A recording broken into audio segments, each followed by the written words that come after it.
I want to know all about Ultimate Warrior because before we came on, you said you had his first match, and I love everything about the Ultimate Warrior. But the first question I'm going to ask you is: Don Morocco told me he was the worst driver in the entire world. Is that true? Baco was the worst driver. No, no, no. Ultimate Warrior was the worst Oh, driver. I don't know. I He did me a favor. My car was broken down on the highway. He stopped with a limousine. He says, "You're with me." He picked up the limousine phone. He says, "Call the rental car company. You're on mile marker this and this, and tell them to pick it up and take you with me." So I'm driving the limousine with Ultimate Warrior. But this is my good Ultimate Warrior story. Okay, the company was down on Ultimate Warrior for a while. They made a whole video of the destruction of Yeah. Ultimate Warrior, knocking him and this and that. I produced the video, meaning I sat there and asked all the wrestlers the questions. Then I would put myself in the video and I would say the question out loud, pause for 3 seconds, and then answer. So then they make men's. They put Warrior in the Hall of Fame. So I'm at the Hall of Fame. I'm looking for Warrior. I find Warrior's dressing room. He's got his own dressing room, private. I walk into the room. He starts crying. Well, not tears came down. He goes, "I was just thinking about you."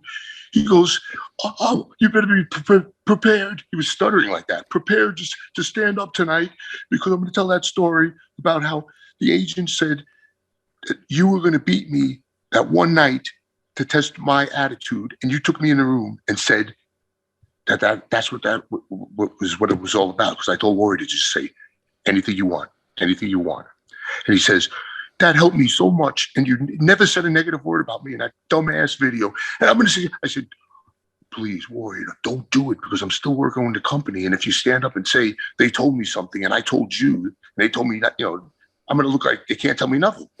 And he started going, fuck, it was 30 fucking years ago. It was 30. I mean, that's exactly how he was.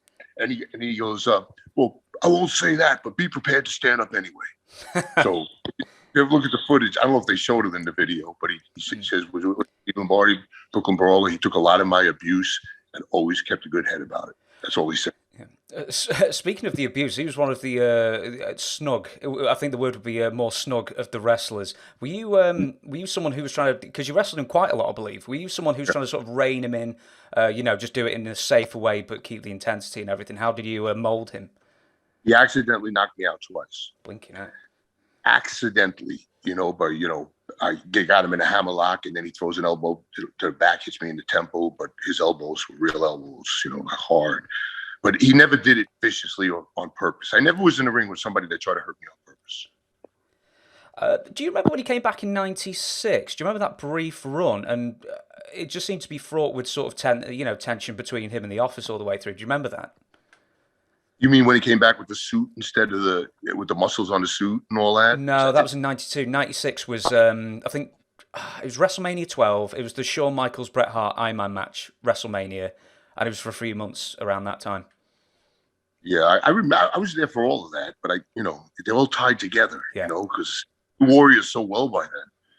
He was a great guy. He brought Kerry Von Erich in. Mm. Because Kerry Von Erich and him were friends, and then he came in, and oh God, you want a story? Oh my God! As soon as I said the word Kerry Von Erich, you know who he is? Yep. Yep. I'm in the car, Iron Sheik in the back, Kerry Von Erich in the passenger, Cadillac sunroof, everything, rental car. He says, "Just drive steady. I'm on the highway, 60 miles an hour, whatever it is." And he gets out of the car, climbs out of the sunroof, hooks his foot onto the sunroof, puts his elbow on the hood, and says, he's saying, "Don't slow down. This is relaxed." He had a prosthesis, one of. Well, I was freaked out. I was scared. Like, what's going to happen if I pass a cop? Are they going to yell at him or me? They're going to ruin my whole police record. I was going to ask you which leg did he have in the in the sunroof? I, I couldn't tell you that. It had to be a good one because the bad one was. No, But he was a good, the bad one might have come off and left in the car and left him out. he was a good guy. He was always a good guy. He always missed his brothers much. He always talked about his brothers. One day I'm going to dance with my brothers. That's what he would say. But I don't want. How about Warrior's last interview before his death? Mm. Did you hear it? Yeah, yeah, I did. Yeah. But stops beating. The warrior will continue to live on. Then the day after, no, that would be the day after.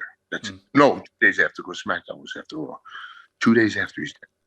Did he look unwell at the time? Because I remember seeing him on TV, and he did look like very red, but otherwise, no. No, he was thin.